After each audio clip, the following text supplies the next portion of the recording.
Bien, espero que hayan sobrevivido a la parte uno y que si no la vieron la vean antes de ver la parte 2 porque si no no van a entender absolutamente nada.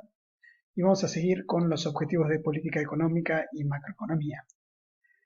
Este era el diagrama final del circuito económico con bastante más sofisticación que el que vimos en la primera unidad, al menos con más realismo respecto de los sectores involucrados en la conformación del Producto Bruto Interno, y esto lo vamos a ver para ver el primer objetivo económico que vimos en la lista de objetivos e indicadores de política económica, que era aumentar el Producto Bruto Interno.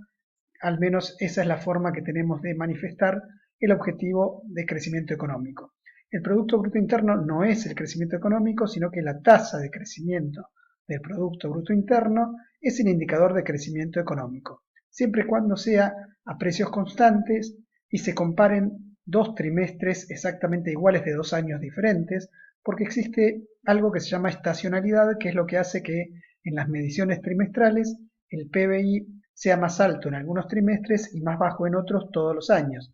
Uno para comparar necesita o utilizar el PBI del mismo trimestre a precios constantes, o si quiere comparar dos trimestres entre sí, que esa información, ese monto, ese valor monetario de los bienes y servicios producidos por la economía en un periodo de tiempo esté desestacionalizado, además de estar en precios constantes.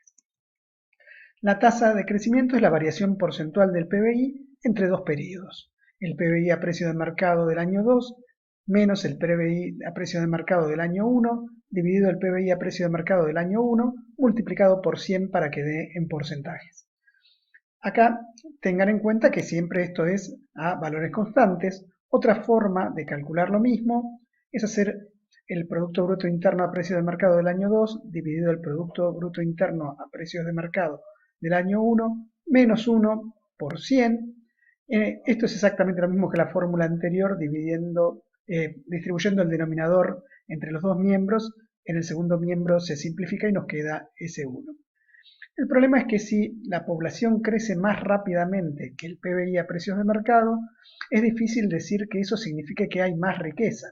El propio Adam Smith definía a la riqueza de las naciones como los bienes disponibles en una economía después del intercambio por habitante. Por eso es importante que para decir que hay más riqueza, esa riqueza debería superar al crecimiento poblacional. Por eso se utiliza la tasa de crecimiento del PBI a precio de mercado per cápita, o sea, por habitante. Para calcular el PBI a precio de mercado por cápita en un año determinado, lo que hay que hacer es dividir el PBI a precio de mercado de ese año dividido los habitantes de ese año.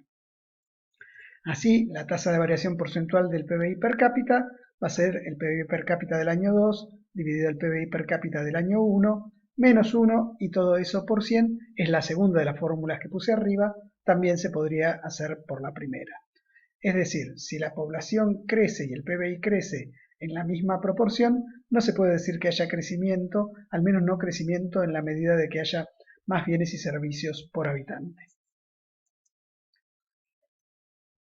Este objetivo de crecimiento económico tiene que ver con la fórmula a la que llegamos de PBI a precio de mercado, que era el consumo y la inversión, que era el sector privado, el sector público, el gasto del sector público, ya sea en consumo o en inversión, las exportaciones, que es la demanda agregada o global de la economía, menos la parte de esa demanda que se va en el consumo de productos importados.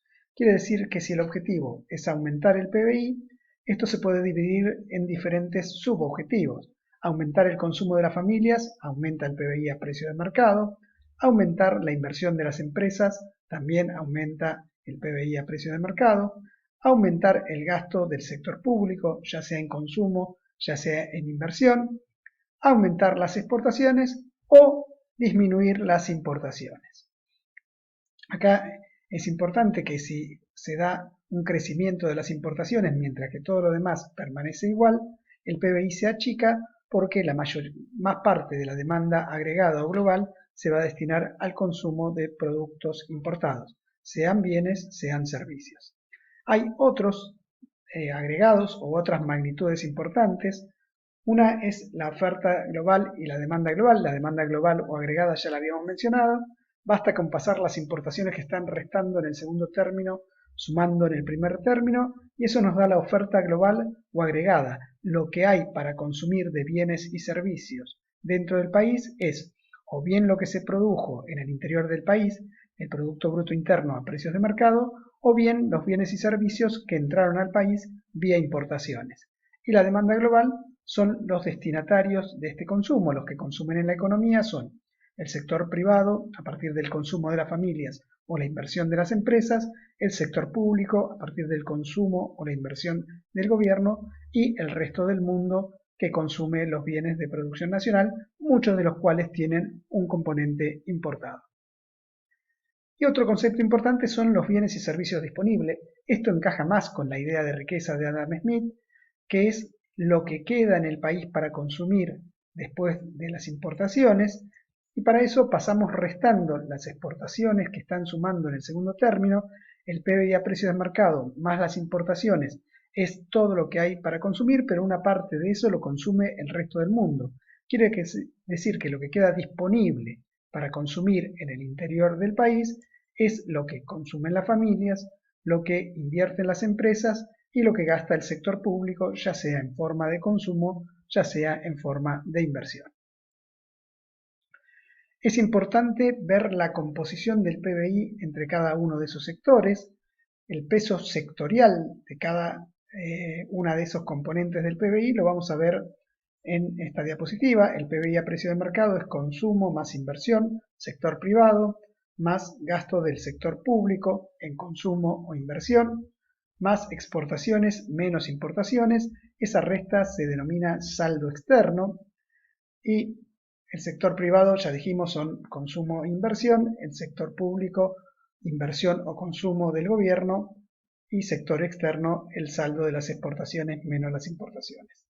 Estos son los valores del cuarto trimestre de 2019, representativo del PBI del 2019. Fíjense que el consumo tiene 2/3 de peso sectorial dentro de lo que es la composición del PBI. La inversión, el 18% tuvo al menos este año, y el gasto del sector público el 14%, y la diferencia entre exportaciones e importaciones es el 2%, lo cual no significa que cada uno de esos elementos sea extremadamente chico, sino que la resta de los dos da el 2%. Estas exportaciones y estas importaciones están en el mismo orden que la inversión privada o el gasto del sector público.